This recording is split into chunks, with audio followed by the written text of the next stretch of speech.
Apex body की जानिब से अब सभी प्रेस बंधुओं का खैर मकदम करता हूँ, अभिनंदन करता हूँ। आज हम एक बहुत ही रंज और गम के माहौल में आप लोगों से मुखातिब हो रहे हैं। जैसा कि अब सब जानते हैं, Ladakh apex body, Leh apex body और करगिल डेमोक्रेटिक अलायंस की तरफ से एक मुहिम बहुत अरसे से यहाँ लेह में चल रहा था और हमारा उद्देश्य, जैसा कि आप जानते हैं, लद्दाख को जम्मू कश्मीर से अलग करके एक अलग यूनियन टेरिटरी का दर्जा दिए जाने के बाद जो हमारी एक्सपेक्टेशन थी, यूनियन टेरिटरी बन जाने के बाद जिन मुद्दों को लेके हम लोग आंदोलन सालों साल से 70 साल से कर रहे थे, उसका इजाला होगा और लद्दाख के लोगों को जस्टिस मिलेगा। लेकिन जब हमने पाया कि यूनियन टेरिटरी का दर्जा तो मिला, लेकिन यूटी विदाउट लेजिस्लेचर, तो हमने महसूस किया कि जम्मू कश्मीर के साथ रहते हुए जो दफ़ा 370 के तहत हमें सेफगार्ड मुहैया था, 35A के तहत जो सहूलियत हमें मौजूद था, एक तो वो सारा ख़त्म हो गया और दूसरा जो जमहूरी निज़ाम हम एक्सपेक्ट कर रहे थे लद्दाख में नाफिज होगा, वो भी नदारद था। तो हम लोगों को एक बार फिर लद्दाख के लोगों को कबर कसकर हमारे हकूक़ के हासिल करने के लिए हमें जिद्दोजहद का रास्ता अपनाना पड़ा। शुरुआत में हमें भारत सरकार की तरफ से कुछ आश्वासन भी मिला, बातचीत का दौर शुरू हुआ और ये चलता रहा, 5-6 साल से चलता रहा। लेकिन 4 मुद्दे जो हमने केंद्र सरकार के सामने रखा था,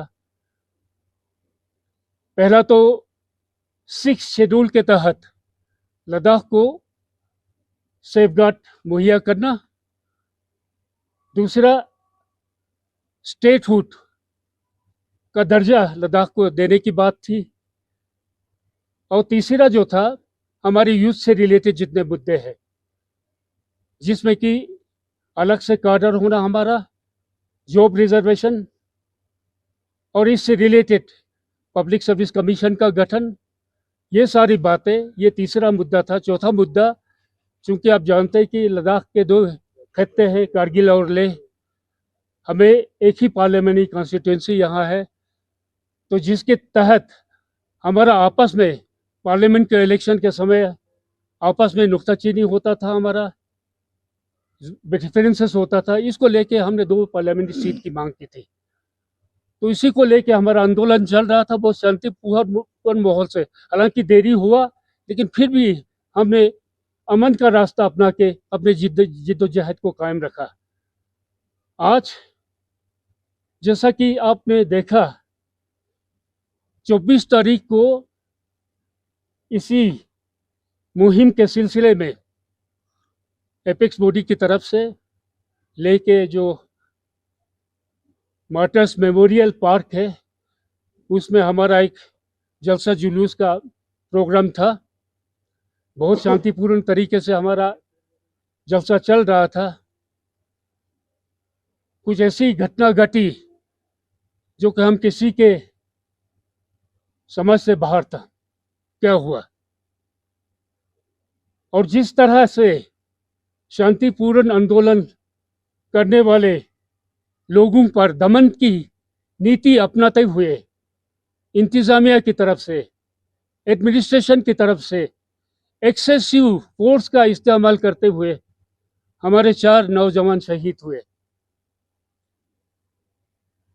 और जिस तरह के माहौल गुंडागर्दी का यहाँ पर सेंट्रल रिजर्व फोर्स की मामले की तरफ से हुआ है,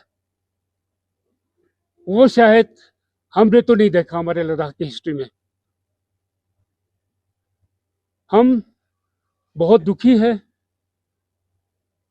इस दौरान केंद्र के साथ हम रास्ते में थे, वहां पर बातचीत का दौर शुरू करने के लिए तय भी हो चुका था, डेट भी मिल चुका था। हम वहां जाने की तैयारी में थे, लेकिन बहुत विलंब से डेट मिलने के कारण कुछ आपस में हमारा डिफरेंसेस था, लेकिन वो सब भी था। लेकिन अचानक इस घटना की वजह से अब हम लोगों ने, जैसे कि कल हमें रवाना, तो आज के दिन हमें रवाना होना था बातचीत का दौरा करने के लिए, तो इस माहौल में कल एपेक्स बॉडी का एक इम्पोर्टेंट मीटिंग हमने मुनाकाद किया और हमने ये तय किया, सर्वसम्मति से तय किया कि जो माहौल इस वक्त लद्दाख में बना हुआ है, उसको देखते हुए जब तक लद्दाख में अमन और शांति कायम नहीं हो जाता है, साजगार माहौल नहीं बनता है, तो हम लोग सर्वसम्मति से फैसला किया हम किसी बातचीत के दौर में शामिल नहीं होंगे। और हम इस दौरान हम गृह मंत्रालय से, यूटी एडमिनिस्ट्रेशन से और ज़िला इंतज़ामिया से ये एक्सपेक्ट करते हैं कि वो कुछ एकदम इस तरह से उठाए जिससे कि यहाँ के लोगों में जो दहशत फैला हुआ है, जो गम और गुस्से का माहौल है, उसको ठीक करके जो हमारी कुछ मांगे, जो कि हमारे को चेयरमैन सिरिंग दोरजे साहब आपके सामने रखेंगे, जब तक वो यहाँ पर इनको ये कदम नहीं उठाते हैं, तब तक हम किसी बातचीत के दौर में शामिल नहीं होंगे। आगे का सिलसिला दोरजे साहब आपके सामने रखेंगे। मैं थुप्तान साहब के ने जो अभी बातें कही, उसको कंटिन्यू करते हुए मैं ये कहूँगा कि जब हमारे एलजी साहब ने, लेफ्टिनेंट गवर्नर साहब ने यहाँ पर एक प्रेस ब्रीफिंग दिया, जिसमें उन्होंने हमारे ऊपर बहुत ख़तरनाक संगीन इल्ज़ाम लगाए कि हम फॉरेन ताकतों के हाथ में खेल रहे हैं, और उन्होंने नेपलीस का, यहाँ पर जो ले में बहुत सारे डोडा वाले यहाँ काम करते हैं, वो कुछ ज़ख्मी हैं, उसका हवाला दिया। और उसके बाद बहुत अनफॉर्चुनेट हमारे डीजीपी साहब ने भी प्रेस को संबोधित करते हुए ये कहा कि इसमें पाकिस्तान का हाथ लगता है, सोना वांगचुक एंटी नेशनल एक्टिविटीज़ में मुलाविस है। ये जो इल्ज़ामात हैं, ये लद्दाख के लिए ये हम बिल्कुल बर्दाश्त नहीं करेंगे, और ये हमारे लोगों को बहुत ठेस पहुंचा है, ख़ासकर हमारे युवा, जिनको अगर ये सड़क पर पहुंचाए तो इसका पूरा जिम्मेवारी गवर्नमेंट के ऊपर है। अगर इसलिए उस दिन ये उनके सब ने बड़ा निकाल दिया, जो कि हम किसी वायलेंस को हम सपोर्ट नहीं करते हैं, लेकिन ये हो गया और इसका पूरा इसकी जिम्मेवारी पूरा हम गवर्नमेंट के ऊपर डालते हैं। और जब तक हमारे ऊपर जो एंटी नेशनल का और पाकिस्तान के साथ हमारा जो कॉन्स्पिरेसी की बात कर रहे हैं, एक टूल किट बनाने की कोशिश कर रहे हैं गवर्नमेंट और गोदी मीडिया, इसको हम बिल्कुल बर्दाश्त नहीं करेंगे। और जब तक ये हमें प्रूव करके ना दें, हम बिल्कुल, हमें ये बताना पड़ेगा ये कहाँ से शुरू हो गया। अगर ये सारा चल रहा था तो यहाँ लद्दाख में इतने गवर्नमेंट के एजेंसीज हैं, वो क्या कर रहा था उस दिन तक?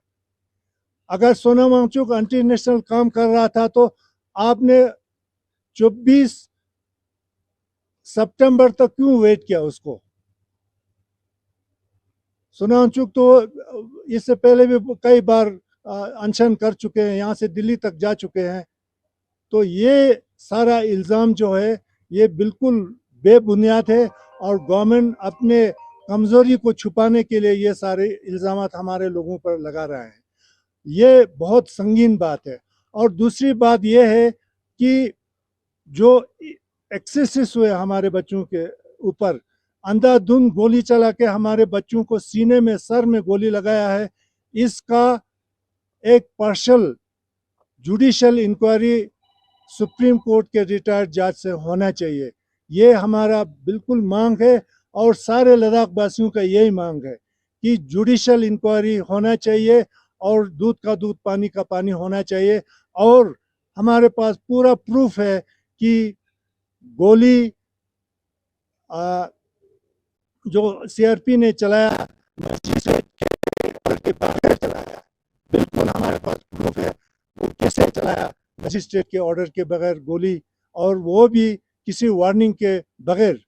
तो ये इन्वेस्टिगेशन का बहुत बड़ा मुद्दा है और हम चाहते हैं कि ये बातें बिल्कुल साफ हो।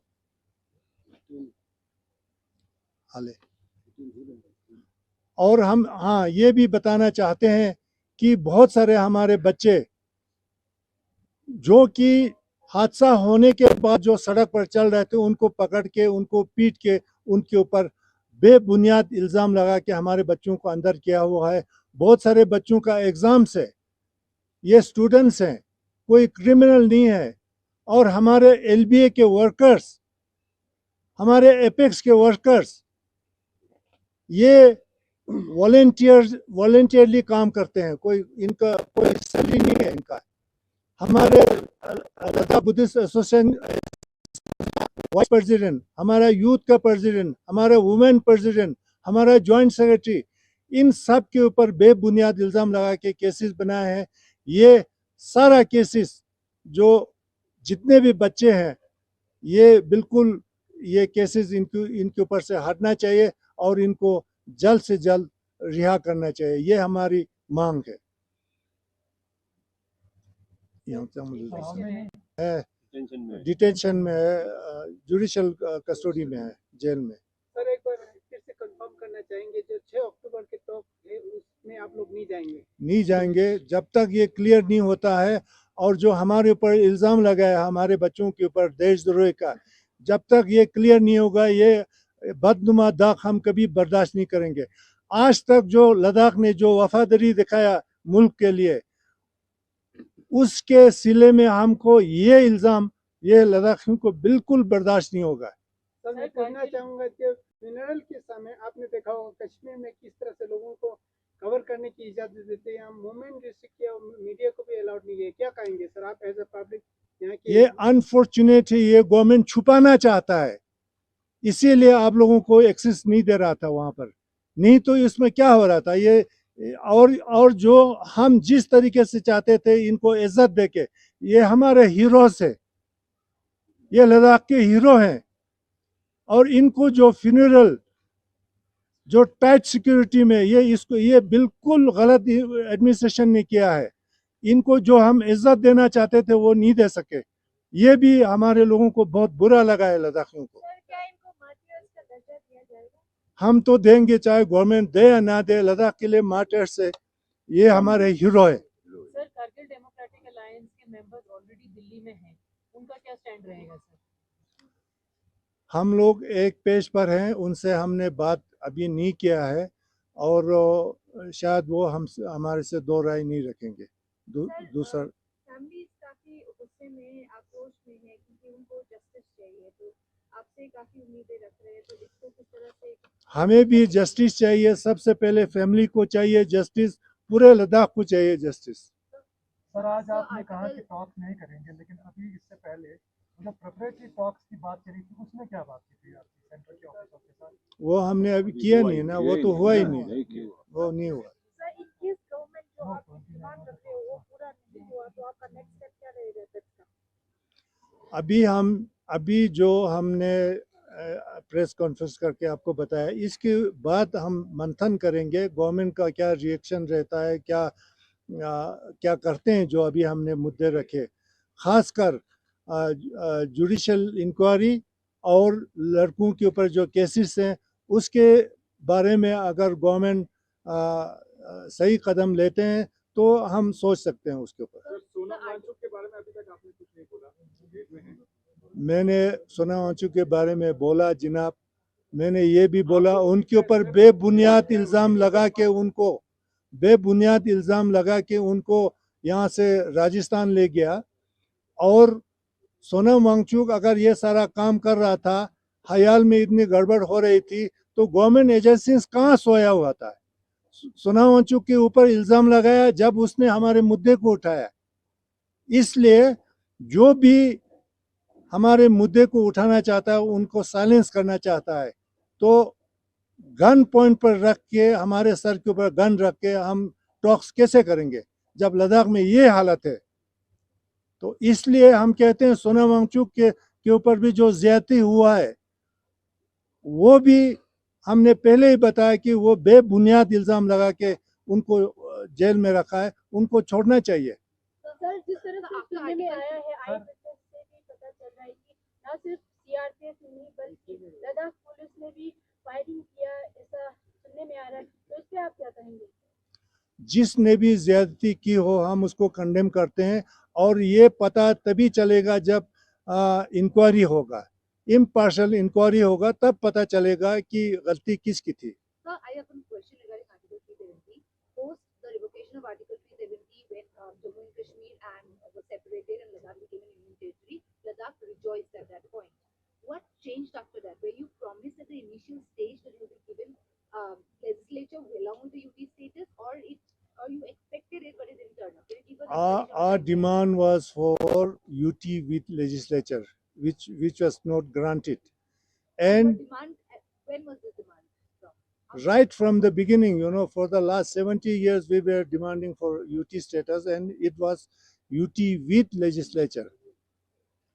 And after the abrogation, the BJP party promised us in 2 elections that we will be given 6th schedule. So that is also pending. That is our one of our main demands. In their manifesto. So now do you think that article, when you look back now and then you see that Article 370, when it was in place, actually gave the people of Ladakh the protection in terms of their ecology and their land, and because Article 370 has been removed, that you have lost that protection, even now without the schedule? Yeah, initially, we were against Article 370 because it was an obstacle for us to get UT status. In terms of their ecology and their land, and because Article 370 has been removed, that you have lost that protection, even now without the schedule? Yeah, initially, we were against Article 370 because it was an obstacle for us to get UT status. After 4-5 years, you continue to struggle, and it seems that we also spoke to people close to Sonam Wangchuk. They said that it's time buying tactic. Basically, last 4 years we haven't got anything. It's peripheral issues that are being discussed, but the core issues are not being touched. So, are you still hopeful that the dialogue process that you are hoping for will it deliver?